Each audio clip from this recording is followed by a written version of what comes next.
back to Carla's Kitchen Chronicles.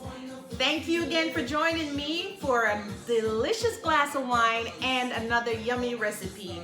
Today I'm making turkey chili. It's my recipe, so I hope you guys try it. You can eat it with any kind of topping you want. I love avocado on it, but unfortunately I couldn't find a good avocado today. However, I do have all the other delicious toppings. So thank you again, Happy New Year, and I will see you shortly.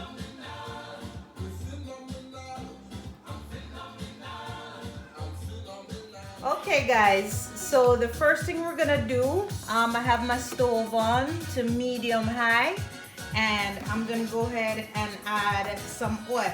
Now I'm using vegetable oil because as you know, turkey meat don't really have fat in it.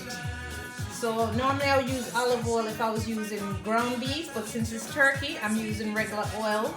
See if I could, just keep that. Okay, so I'm gonna heat that, and then I'm gonna saute my garlic and onions. All right, guys. So I tested my oil, and it's hot enough. So I'm gonna go ahead and saute my onion and garlic.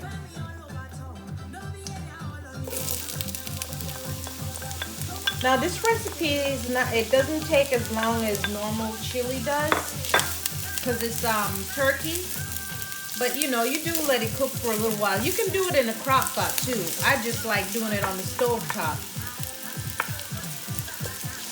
So I'm just gonna go ahead and let these saute a little until they're translucent, and then I'm gonna go ahead and add the turkey. Also, guys, want to mention, because you have the stove up a little higher, you don't want to burn the garlic, so I would suggest you just try and stir it as much as you can until it's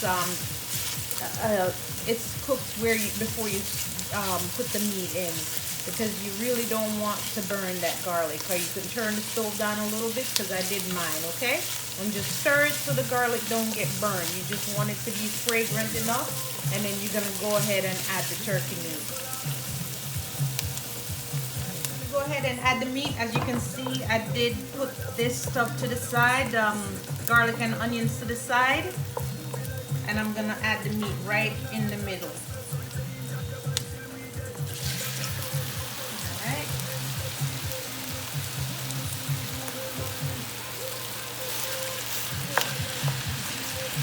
Then you're just gonna break it up.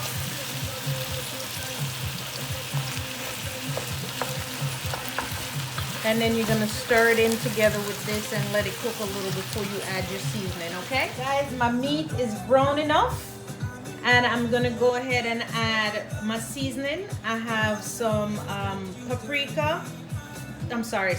This is cayenne pepper, paprika, chili powder, garlic powder, onion powder, and black pepper. And you're gonna salt to taste. And as usual, you probably can add more seasoning as you go and taste it to see how you want it to taste, how spicy or not spicy, whichever way you want it to go. So I'm just gonna blend my seasoning in here, and I will taste it a little bit before I add the rest of the stuff and see if I need to put any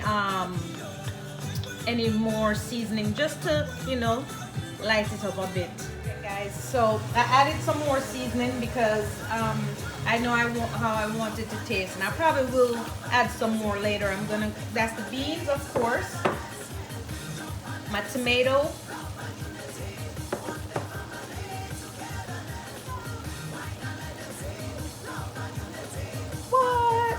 and I have my corn. Yes, I put corn in mine, and my bell peppers. Okay.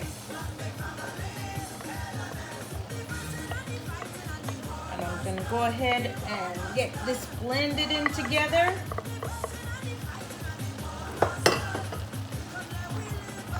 And sturdy. And another thing that I'm gonna add to this too, I'm gonna go ahead and add a little chicken broth, probably just a half a cup. And then I'm gonna cover it and let it cook. And then we'll get back to it and see how it goes. I Actually, I lied. I'm putting a cup of chicken broth in there. But look how pretty that looks. Isn't that pretty? I'm gonna add a cup of chicken broth. And you could use low sodium if you want to.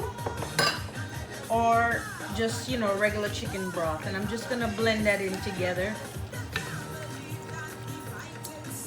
Let that blend in. And if I need to add a little more later, once it's all cooked in together, I might add a little, but I'll let you know. But we'll go ahead and let this cook, all right? All right, guys, it's been about 45 minutes or so. Let me pull that out so you can see that a little better. All right. Let's see.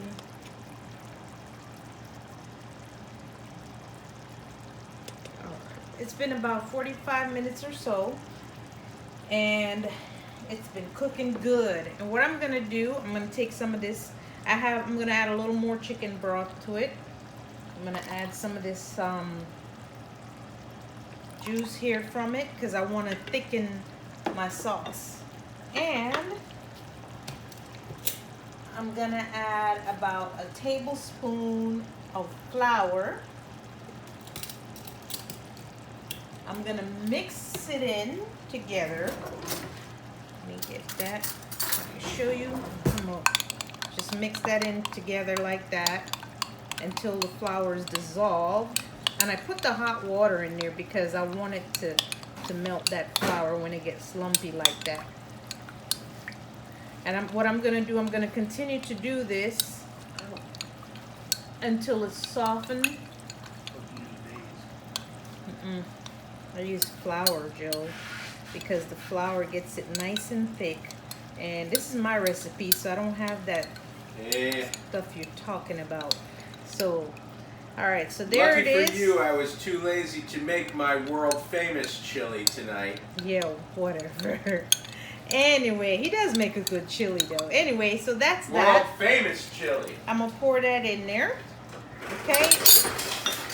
And I'm gonna stir it in, because I want this to be nice and thick.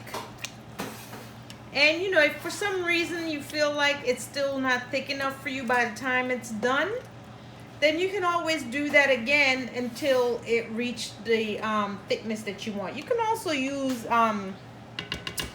cornstarch if you choose to, but I just chose to use flour tonight. And then you can always take salt to taste, or add any more powdered seasoning as you like. Okay, we'll be back. Okay guys, we're about to the end, pretty much at the end of this. Let's see what it looks like. All right, look at that. I had it cooking on low, and this, let me get you to get a better view of that. All right, so this is pretty much ready. It's been cooking for like about 30 more minutes after I put the last thing you saw me put in. Joe and Mello decided that they're gonna eat this with some macaroni noodles. Well, not macaroni, but you know, elbow noodles make it chili mac. So you can do that too. It's okay. It doesn't matter how you eat it. So there it is, guys. You know, I started late and it's late, but you know, if you wanted to cook it for another hour or so, it's fine. But this has been cooking for about 2 hours or so, a little over 2 hours, but it's good and ready, and we are going to dive in.